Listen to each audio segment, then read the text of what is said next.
Buenos días, mi nombre es Oscar López Becerra y vengo a hablarles sobre la inspección y el análisis de fallas. Generalidades. ¿Qué es una inspección? La inspección hace referencia a la acción y efecto de inspeccionar, examinar, investigar y revisar. Se trata de una exploración física que se realiza principalmente a través de la vista. El objetivo de una inspección es hallar características físicas, características significativas para identificar cuáles son normales y distinguirlas de las características anormales.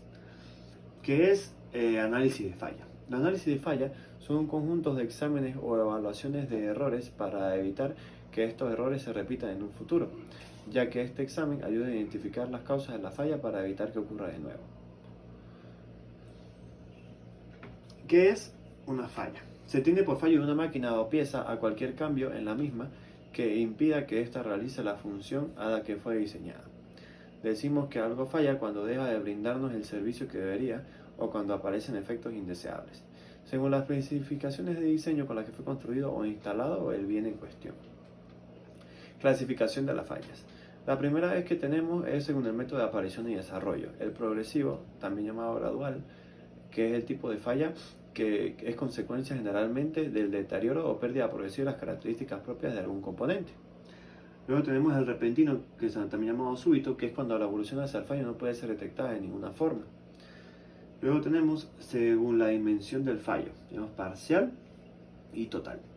Cuando hablamos de la parcial, nos referimos a una que también es denominada incompleta, que son aquellos casos en los que la previsión de la falla no supone la parada del equipo en proceso total. Y la total, que obviamente es lo opuesto a la parcial, dice que es la falla completa, que es cuando la falla del equipo provoca la parada completa del sistema afectado. Según el momento en el que se produce, tenemos infantil, por envejecimiento y aleatorio. La infantil es la que también sería llamada falla en periodo de prueba, que suele ser debido a imperfecciones constructivas en algún elemento o ensamblaje defectuoso de los componentes del equipo. Luego tenemos por envejecimiento, que es también denominado por desgaste o por final de vida útil. Este tipo de falla no debe producirse de forma inesperada, puesto que es consecuencia del deterioro progresivo. Y el aleatorio, que es aquel fallo que no es consecuencia de algún desgaste o algo en específico y no tiene una manera de detectarse específicamente, ya que es un fallo, como su nombre lo dice, aleatorio. Luego tenemos según la duración del fallo, estable, pasajero e intermitente. Cuando un fallo es estable, que son aquellos casos en los que una vez que ha aparecido el fallo solo puede eliminarse produciendo la reparación del sistema afectado. Está el pasajero, que es también llamado temporal, que tiene origen de carácter aleatorio, y una vez concluida la causa que lo originó, este desaparece por sí solo. Y luego tenemos el intermitente, que generalmente viene asociado con ciertas acciones repetitivas en el proceso, tales como alteraciones de régimen funcional, régimen transitorio, cambio de temperatura, entre otros. Luego tenemos según el origen del fallo. Cuando es directo o dependiente es cuando el origen del fallo o del equipo está en el fallo de un elemento propio del equipo, y cuando es indirecto o independiente es cuando el fallo del equipo se produce como derivado de una acción de un fallo de otros componentes del sistema. Luego tenemos según la información que se tenga del fallo, manifiesto y oculto. Cuando es manifiesto es aquellos casos en los que se tiene información acerca del origen del mismo, y cuando es oculto es cuando no existe método de detección del fallo. Medición de una falla. ¿Cuándo ocurre una falla? Una falla ocurre cuando la pieza queda completamente inservible, cuando a pesar de que funciona no cumple su función satisfactoriamente. Cuando hablamos de las mediciones de falla, todo esto lleva a un proceso mediante el cual se va a realizar. Este proceso se puede ver a veces afectado por ciertos caracteres como lo son el factor humano, el local y medio ambiente, las técnicas de medición que se utilicen, el instrumento que se use y las características del objeto. Luego tenemos cuando se realiza el procedimiento de una inspección, esto tiene diferentes pasos. La primera será la recolección de datos. En la recolección de datos, lo primero que se debe hacer es obtener la documentación, en la cual incluyen tanto diagramas, esquemáticos, circuiteras, así como manuales de servicios, información, calibración y similares. Luego tenemos localizar el problema, que es por lo general lo más difícil. La dificultad y la cantidad de tiempo de esta fase del problema consuma depende de la complejidad del equipo y todo lo que esto conlleva. Y luego tenemos la de solucionar el problema, que se trata de efectuar la reparación y probar la verificación de operación correcta. Entre los tipos de instrumentos utilizados para la medición de una falla tenemos el multímetro. Hay dos tipos de multímetro, el analógico y el digital. El analógico es fácil de identificar por una aguja que al moverse sobre una escala indica el valor de magnitud de la medida. Y el digital se identifica porque tiene un panel numérico que lee valores medidos. Luego tenemos el osciloscopio. El osciloscopio es un instrumento que permite visualizar fenómenos transitorios, así como formas de ondas de circuitos eléctricos y electrónicos.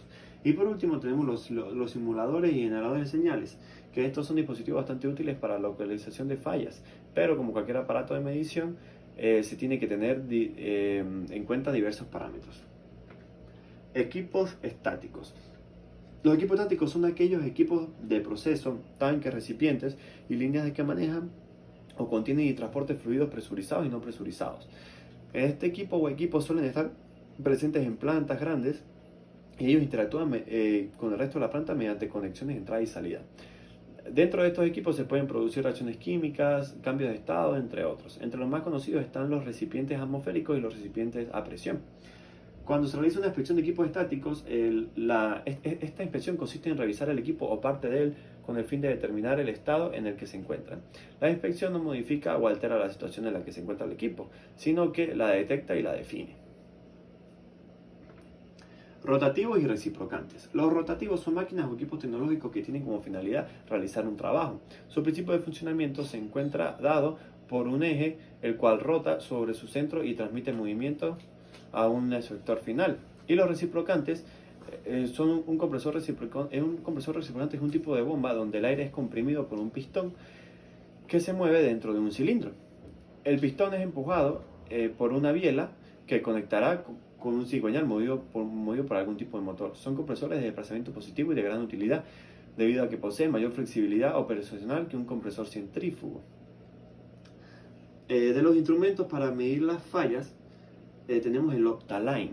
¿Qué pasa con el Optaline? Las máquinas rotativas son muy vulnerables frente a las desalineaciones. Pero estas máquinas, cuando se alinean correctamente, ahorran muchos gastos de mantenimiento.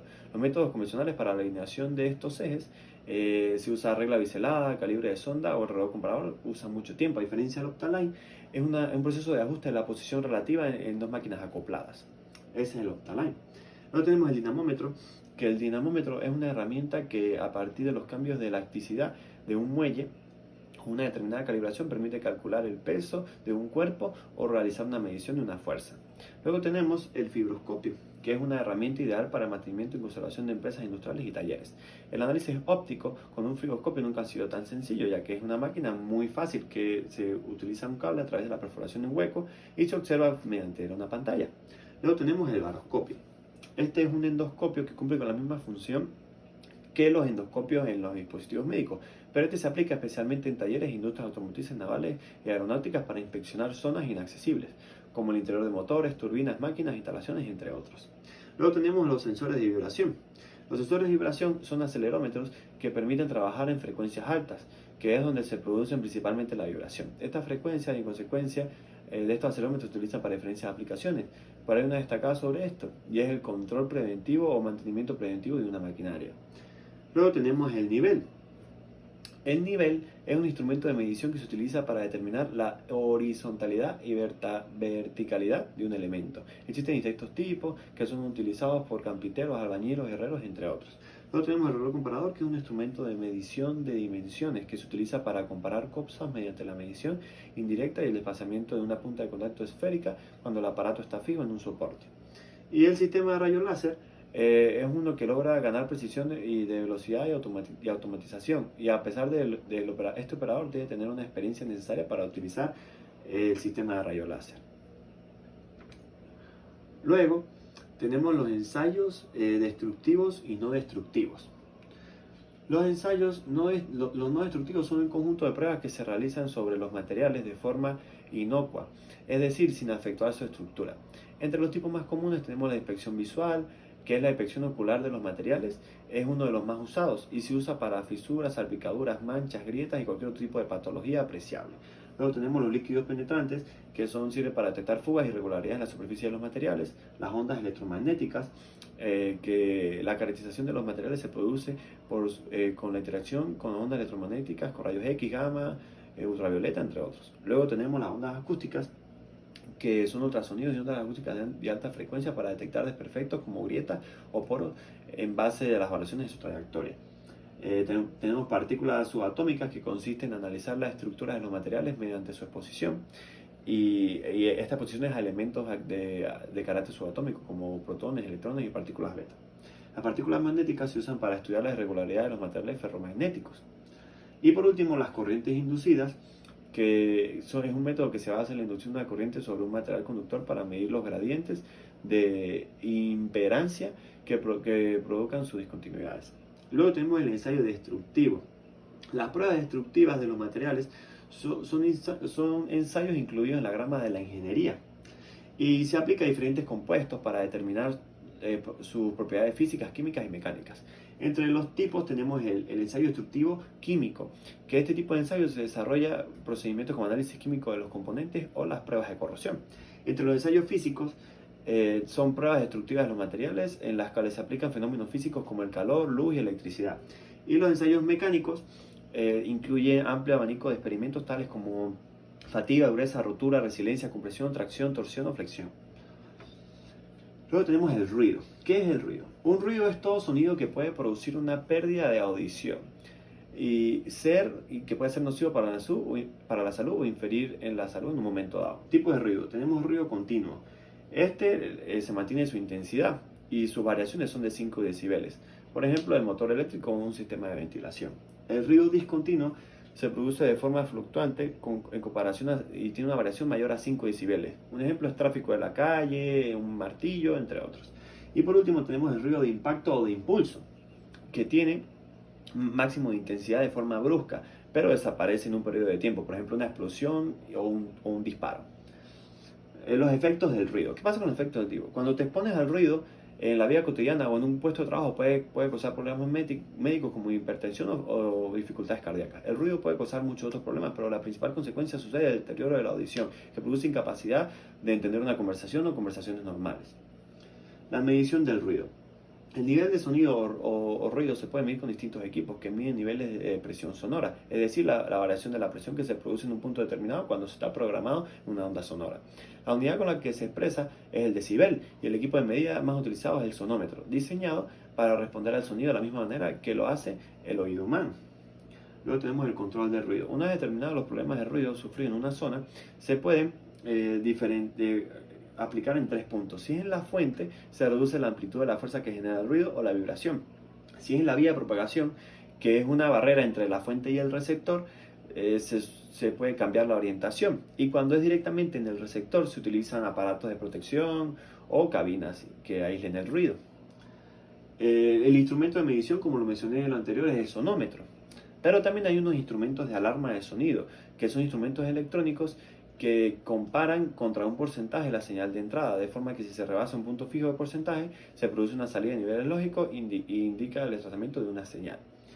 ¿Qué pasa con el ruido? En empresas donde están estas maquinarias, algunas fallas o simplemente el funcionamiento de la máquina hace que se genere un ruido de gran cantidad. Por eso es que se incluye en el momento de análisis de fallas. ¿Por qué? Porque si una máquina llega a generar un ruido extraño puede ser considerado una falla y por eso debe analizarse y detectarse.